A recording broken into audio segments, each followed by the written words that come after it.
Hi everyone. Let's take a look at the excerpt from The Rise of the Majestics. At the end of this video, I will be playing the excerpt through, but I want to start with some practice techniques. The first and most important thing is going to be to work on the intonation. So most of the fingerings here have been provided for you, but there are a few spots where we need to come up with something. So I hope that you're working with a private teacher that can suggest fingerings for you. I will also be making my fingerings available should you wish to use them. So what I start with is I play every note without any rhythm or any bowings, dynamics, and just listening for clarity and kind of a pure sound. And there are so many repeating notes here that I don't actually need to play all of them. So once I kind of get my A's in tune, for instance, I'm just going to go on to the G sharp. So starting from the beginning. So I got my A, I can go to G sharp, then next,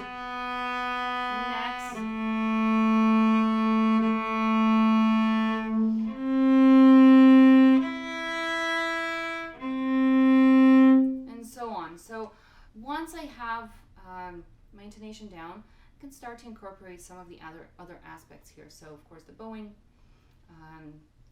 the rhythm, very important, and we want to start to think about the dynamics and how we're going to be doing some of these crescendos, diminuendos that are marked. So because of the stroke, I actually want to start by working on the articulation of the right hand. So I'm going to kind of play with this very exaggerated.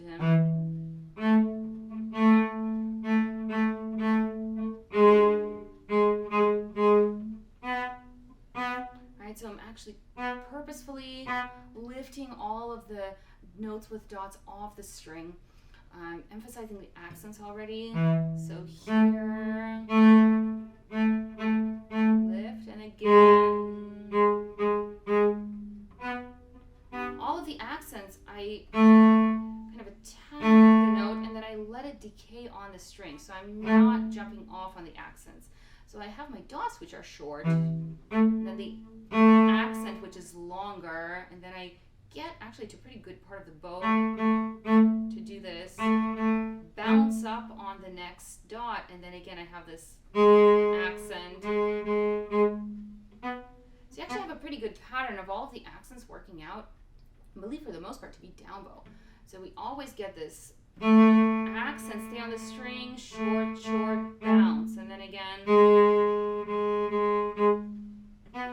and again I get the same thing.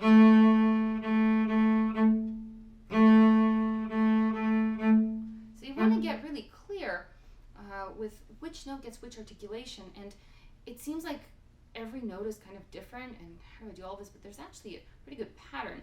You can actually take this and just do it on a open string. So I can practice this just on open D, for instance. And yes, there are string crossings eventually to deal with, but let's get rid of them for a second, right?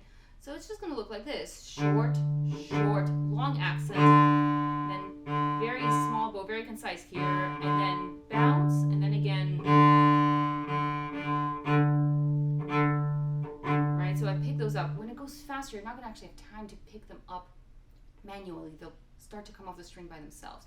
It's really helpful to practice with this exaggerated articulation. So this is actually really, really good little pattern to practice here. So I'm going to show it to you one more time from the pickup.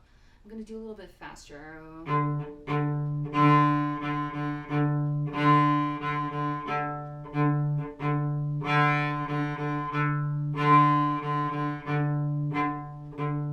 So that was the pickup and then the first two bars. And you can just put that on loop, try it in different tempos. You can try in different strings. You can try it with a finger down. It's actually a little bit easier to do with a string blocked rather than an open string. When you're comfortable with that, you can then add the notes and see if you can maintain exactly the same stroke.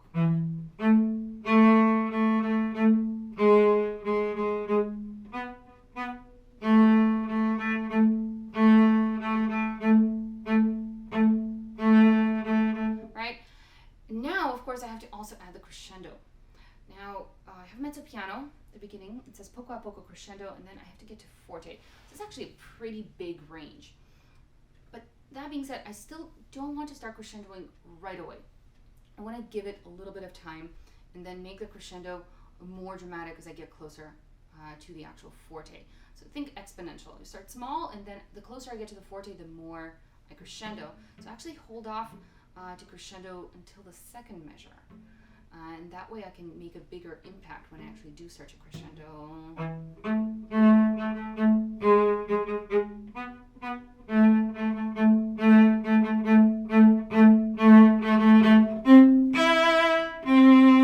Right, so then by the time that I arrive on that forte, okay, it's really, really full sound.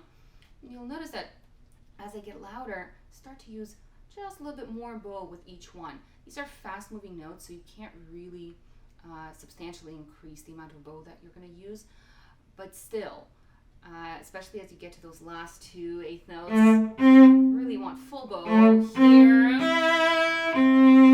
Right, these little notes that come up on the string of the frog. Right, then same idea. So give those a nice push, still full sound. And this is your one accent that's on an up bow. So you kind of want to dig in there. Little index finger action, so I press that down, and then I release on the up bow, so I don't end up with something like this. So dig into the string, release, and then stay, and then just back off. So this is very light. Now this melody at 17 is beautiful, it's very pretty, but you gotta think more floating. And it's only mezzo piano.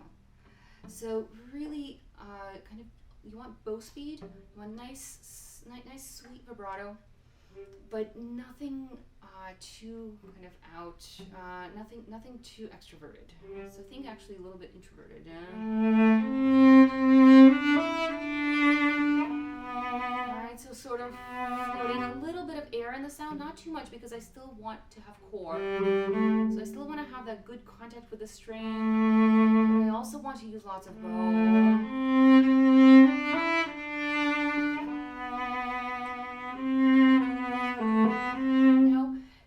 Follow the bowing as they're marked in 17, and that in measure 19, that puts that C on a down bow, and it's right in between two kind of long bows.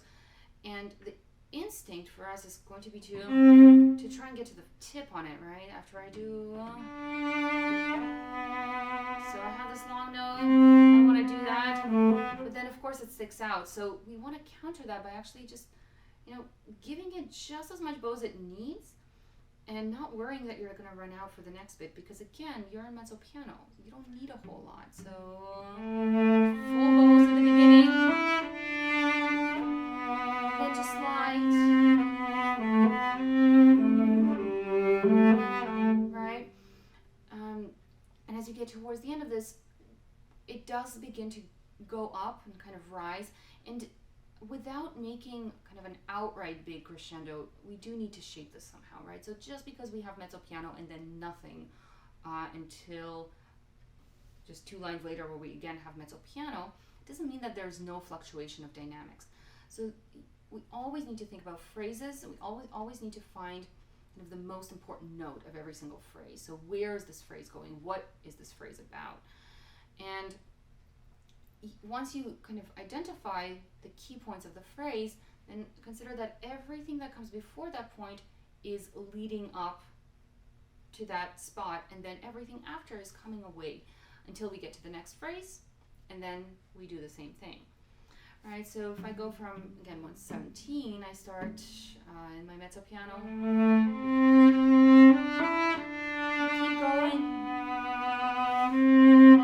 For me, it goes here, to here, and then I start again, right? And again. This one keeps going higher.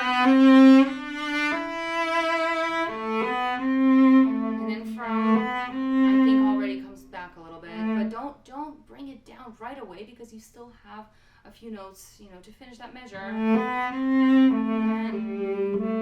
then right away here we want to change character. So we were in this kind of smooth, floating mood, very, very beautiful melody, and then right back into this rhythmic figure. And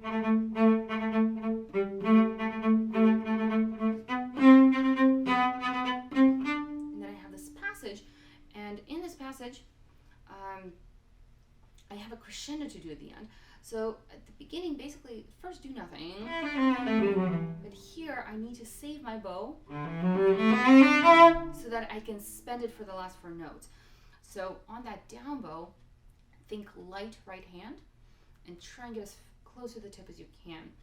Not at the expense of sound quality. If you move your bow too quickly, you might actually begin to lose a little bit of the clarity here, and it can get a little bit fuzzy. But so find a good spot on the string to do this, so that you can easily get almost to the tip. And the last note, when you get to it, vibrate that 4th finger. Vibrate, and keep vibrating as you take the bow off the string, and so that your sound keeps resonating even after you're done playing the excerpt.